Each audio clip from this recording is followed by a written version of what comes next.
Argentine-France, polémique sur le but du 3-2 de Messi, non valable selon le règlement. La prolongation de la finale Argentine-France a pris une dimension folle quand Lionel Messi a redonné l'avantage aux Argentins. Le scénario de la finale entre l'Argentine et la France restera forcément dans les annales, tant les nerfs des deux équipes et leurs supporters auront été mis à rude épreuve.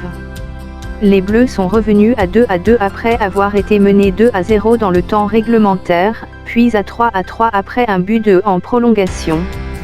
Sauf que ce but de la Pulgue, justement, donne lieu à une polémique depuis hier soir.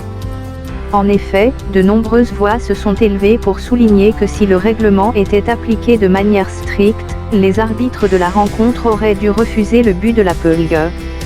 Pourquoi ? En raison de l'intrusion des remplaçants argentins qui, après la frappe de Lautaro Martinez et avant que Messi n'envoie le ballon au fond, étaient déjà rentrés sur la pelouse du stade de Lusail. Les remplaçants sur le terrain, c'est interdit.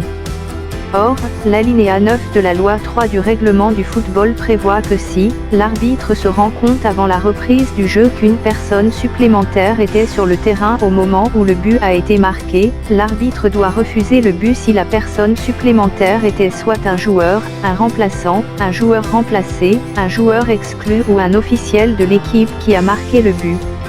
Le règlement prévoit dans ce cas que le jeu doit reprendre par un coup franc direct à l'endroit où se trouvait la personne supplémentaire. Mais le corps arbitral n'a pas vu l'entorse au règlement ou peut-être décidé que cette joie énorme des Argentins était surtout dans l'esprit du jeu et ne méritait pas que l'on s'y attarde. On ne peut pas leur donner tort,